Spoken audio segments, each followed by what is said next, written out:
Hey, what's going on, guys? We have the finals match of Kata. This video was kind of like specially requested to be voiced over. So yeah, we're just gonna go ahead and hop right into the match. It is against Enel, Cat versus Enel. Honestly, I really like this matchup for Cat, just because we can kind of just put them on the back foot pretty early with the banish and the Nico Robin removal. So I feel like if we go second and we see those combo pieces, then we're sitting pretty good. And you'll see here, I don't want Enel to get a bunch of cards in hand because that's when it starts getting a little dicey for us. So I kind of just play that into my advantage, even if I have to play it a little bit weird. Opening hand, I see double Nami into Flampe, and I'm just like, yeah, no. I'm good. I'm gonna go ahead and mulligan because I kind of want to see like Banish Nami, Nico Robin, and 10 cost Linlin, right? Even 8-drop Katakuri to 8-drop their Katakuri. So, I mean, yeah, that's just basically it, right? So we put our life, we get the game started. We go, oh, he puts us on on-down curve. I forgot about that. Got Flampe, 10-drop. We just drew into a Parasparrow. We're just gonna go ahead and Nami and banish, check top of life, and then put that to the bottom. I believe that was Capone.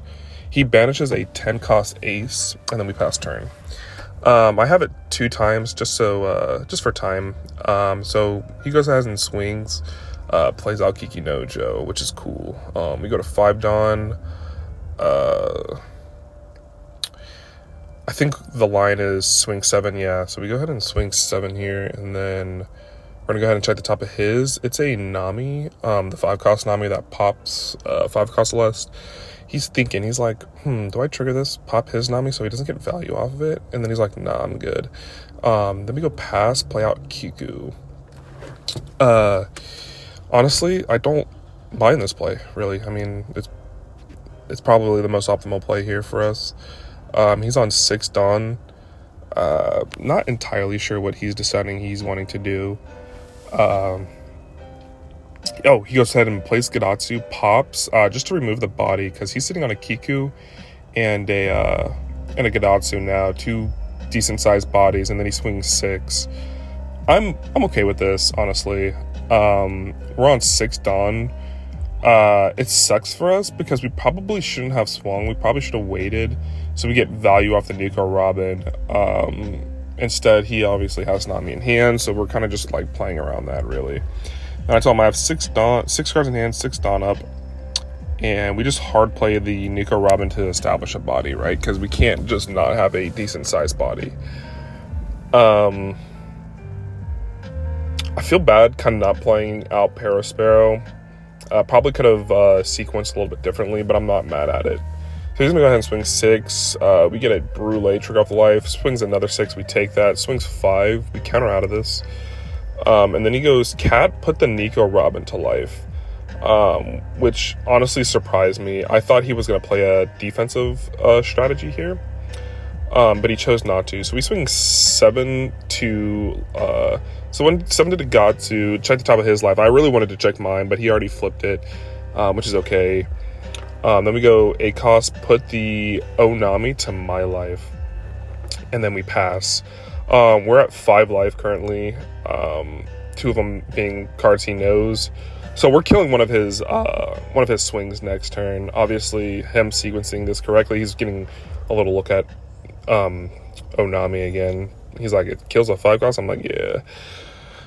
So we're at 5 life, and next turn we go to 10 Dawn. I mean, I'm not mad at this. I think he's feeling the pressure, obviously, at this point, right? I mean, we have a big body and a blocker, and then we have a kill trigger. So we kill, and then, yeah. It will not trigger since we are not at 3 life. Then he pops the Brule, heals, and then passes, which is pretty good. Yeah. We swing 8 into Gadatsu. He lets it die. He doesn't want to rip a bunch of cards. We trash another ace out of life, which feels so good for us.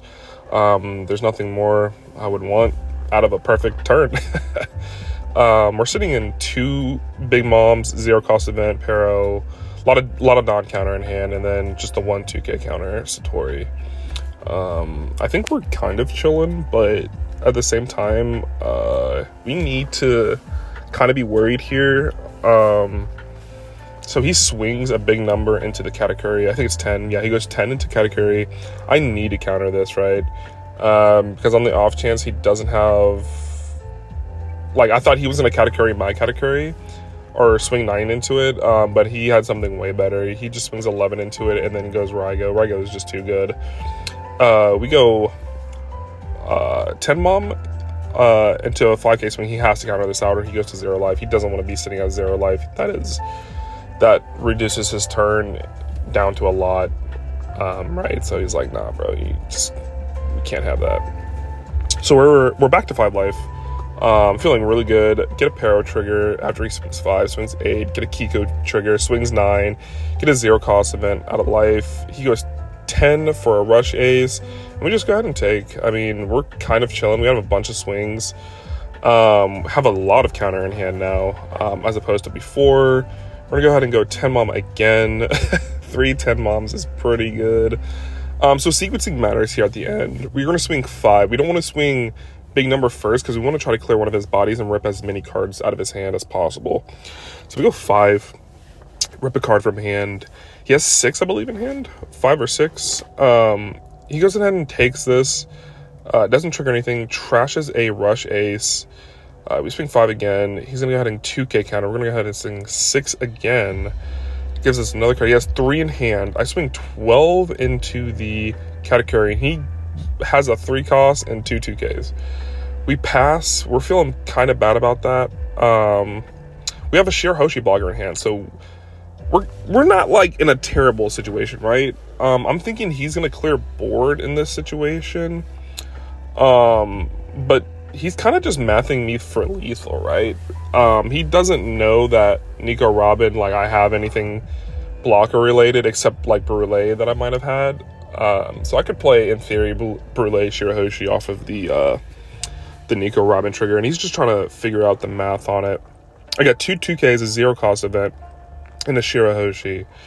So I don't have any dead cards in my hand currently, in theory, because I just trashed the non-counter with the 0 cost event. We get a Capone Beige, target the Rush Ace, and now Yamato and Ace are out of play. He's got 2 swings left, and he has to math this perfectly, and then just pray I don't have a Shirahoshi blocker in my hand to play out, or a Brule blocker. He's trying to distribute the Dawn. He goes 11 to lead, so there's 2 11s coming our way. We can count out of one of them guaranteed, but the icing on the cake is trying to kind of just, you know, trigger play out Shirahoshi, and that's game. I hope you guys enjoyed this video today. Honestly, this tournament was so fun. I love pre-constructed for pre-release because it kind of gives an even playing field for the format, so you're just not playing as PRB Sanji the entire time. I had a blast. Got some really decent pulls, and here we are getting ready for the deck list video in the background here. And I'll leave a link to the description if you guys are just so happen to just watching the final match. I'll go ahead and drop the link to the deck list in the description below.